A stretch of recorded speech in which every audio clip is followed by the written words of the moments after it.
Can we reset the clock for Ms. Sutherland? Thank you. Hi, everyone. I'm Angie Sutherland, and I'm here with all the parents of students with disabilities tonight that work with our CAC, and regretfully, we are here to announce the resignation of Special Education Community Advisory Committee officers and members in protest. It is with rising passion and moral imperative that we collectively announce the resignation of the following officers and voting members of the Special Education Community Advisory Committee, effective immediately. California Education Code Part 30, Chapter 2, Article 7, 56190 requires each special education local plan area SELPA to establish a community advisory committee for special education. The Education Code and the SCUSD CAC bylaws specify the responsibilities of the CAC. Among other things, the Board of Education and the SELPA director are required to review and consider the CAC's advice on the development and amendment of the local plan, and to collaboratively work with the CAC in the planning of annual special education priorities. The preparation and implementation of the district's local control accountability plan requires collaboration and engagement with the CAC as a stakeholder to ensure that the educational needs of students with disabilities are included in the LCAP. These and other parent engagement requirements depend on an active and representative CAC. The undersigned officers and members are resigning due to repeated actions and inactions by the board, superintendent, and SELPA director over the past few years, all of which make abundantly clear to us that students with disabilities are not valued in the district nor are deemed worthy of investment.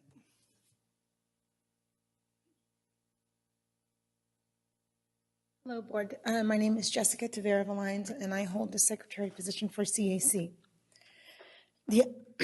For many years, these officers and members have volunteered countless hours to help students with disabilities and their families understand the rights to a free and appropriate education and to access and progress towards career and college goals. Still, these students are underserved or have made little progress and or regressed academically, and even were even harmed physically and emotionally at school.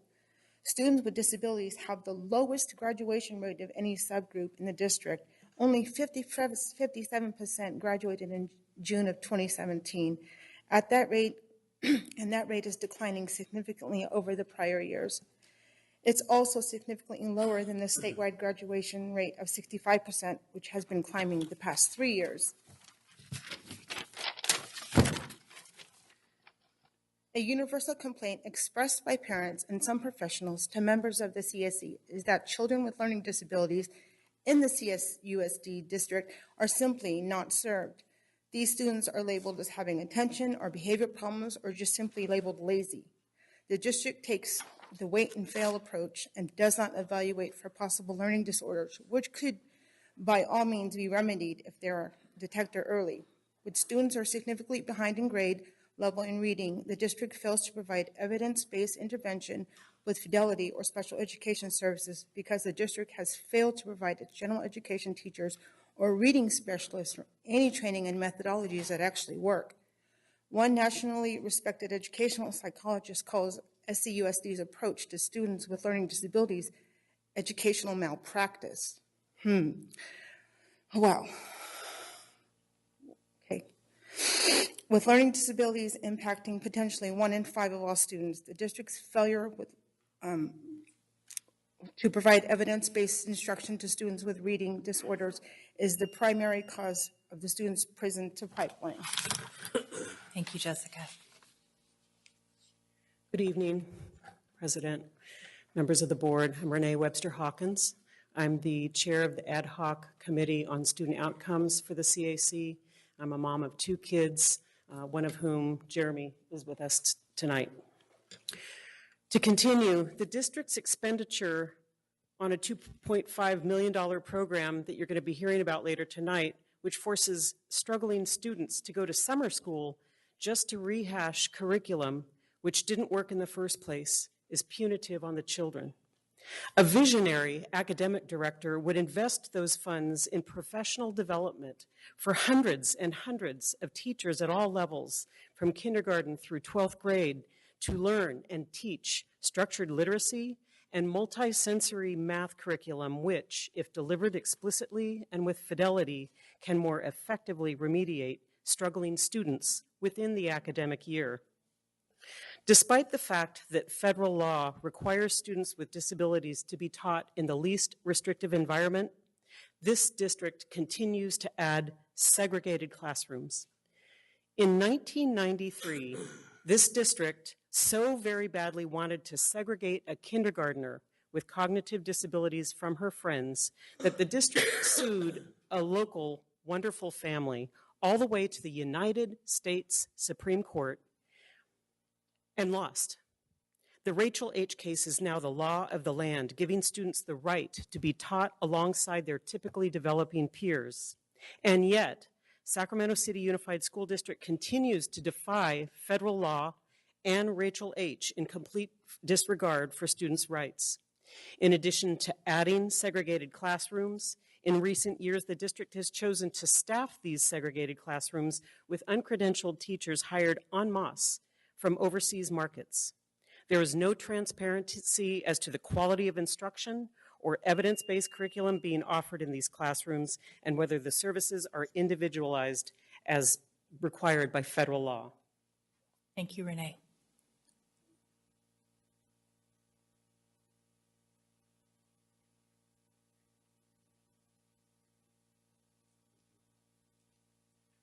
Good evening. My name is Kristen Vandersluis, and I am a parent of two children. I've got a first grade son at Caleb Greenwood Elementary and a fourth grade daughter who unfortunately we had to pull from the district and place her unilaterally at a private school because of the district's refusal to address her learning disabilities and many other challenges as well. I am a participant with the Special Education Community Advisory Committee, and I'm here to continue reading our letter. We just heard that there are federal laws that are not being followed, and what's disappointing is there is no evidence of academic achievement for these disabled students. For 3 years, the CAC has reported to the board that the district spends over 10% of its annual special education budget busing students with disabilities around town to these segregated classrooms outside their neighborhood area. With visionary leadership, the $10 million per year could support highly qualified teachers to create enriching co-teaching teams in inclusive practices settings. But the district has done nothing to reprogram these expenditures to benefit students with disabilities so that they can progress academically and graduate.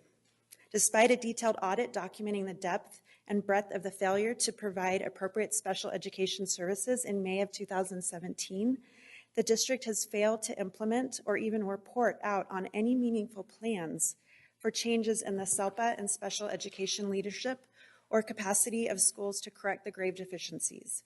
Key failures include the fact that students with disabilities in SCUSD suffer unacceptably poor graduation rates, are suspended at a disproportionately higher rate, are unlawfully deprived of meaningful and timely transition services, fail to receive appropriate educationally related mental health services, leading to a disproportionate number of students identified with emotional disturbances. Thank you.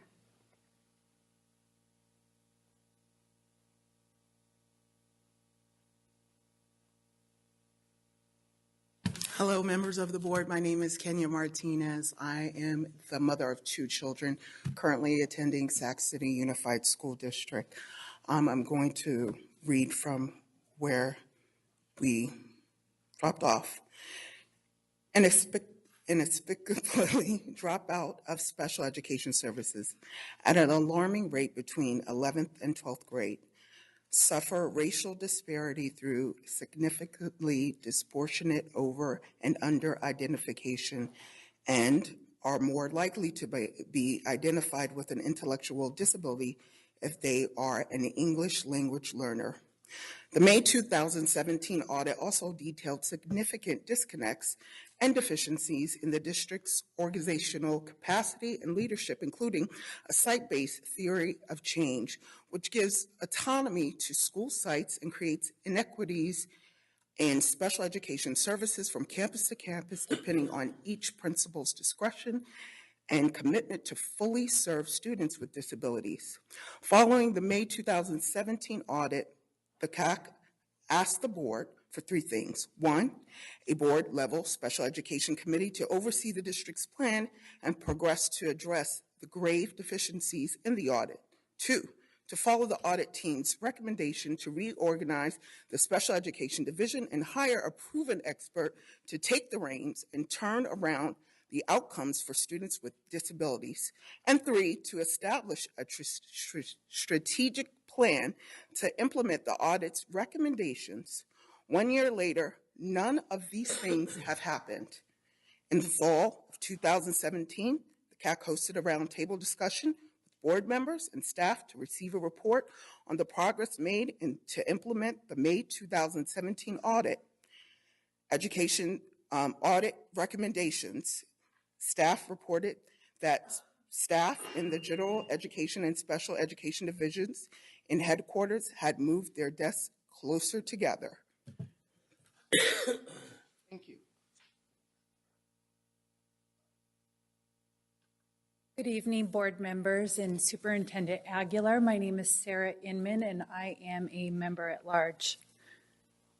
In November 2017, the district was identified by the California Center for Educational Excellence as the 8th worst performing district out of over 1,000 districts in California, largely because of its failures to provide appropriate education to students with disabilities and is subject to mandatory remedial intervention. The district's special education program is currently being audited by the California Department of Education through both a comprehensive evaluation as well as a disproportionality review investigating data pointing to racial inequity among the classification of students identified with emotional and intellectual disabilities. The CAC has routinely asked the Special Education Director for updates on the district's plans and efforts to address findings from these audits and investigations and has received no information. The CAC is under the belief that the district is subject to a performance indicator review plan overseen by the CDE requiring the demonstration of milestones to improve graduation rates and decrease the number of students in segregated classrooms. However, the staff refuses to acknowledge or share the district's participation or progress under this plan. The district's Safe Haven School District resolution, which created a safe environment for all students, failed to include students with disabilities. The district's graduation task force has failed to articulate a program or pathway to ensure that the highest number of students with disabilities can graduate high school and have the widest array of post-secondary options. The district has announced eliminating the American Sign Language program at Hiram Johnson, depriving students with hearing impairments and also eliminating an important pathway for students with other disabilities of satisfying the A through G foreign language requirements for college entrance. Despite jargon about giving all students equal opportunity to graduate with the greatest number of post-secondary choices from the widest array of options, clearly all does not mean all to the district. The jargon rings hollow. Thank you. Former Vice President Benita Ayala is in the rear of the room providing care for her son and has asked me to serve as her proxy. In spring 2017, the LCAP Planning Committee wholly failed to consult with the CAC for advice about increasing outcomes and engagements by students with disabilities and their parents, even though it's required by law. For years, the CAC has brought specific evidence of bullying and harassment by students and teachers against students targeted because of their disabilities, and yet the bullying and harassment continues unabated. For years, the CAC has asked for transparency and accountability regarding the contracting with outside providers for services including educational and applied behavioral therapy, due to the widespread experience by parents that these outside providers often do not have the expertise or oversight to ensure quality support for children. However, these concerns have fallen on deaf ears. The special education director has refused to collaborate with the CAC on the creation of a strategic plan to implement the findings and recommendations from the May 2017 audit. The board has failed to designate a special education committee to oversee the implementation of the recommendations from the May 2017 audit.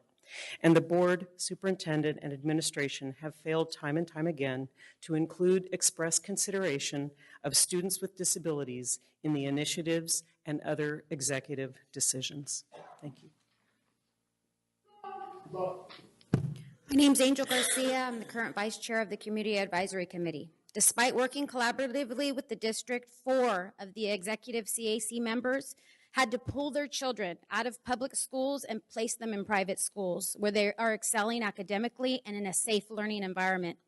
The culture within SCUSD does not authentically support or believe in students with disabilities. Very few teachers know what the FAIR Act is or include lessons on contributions of people with disabilities.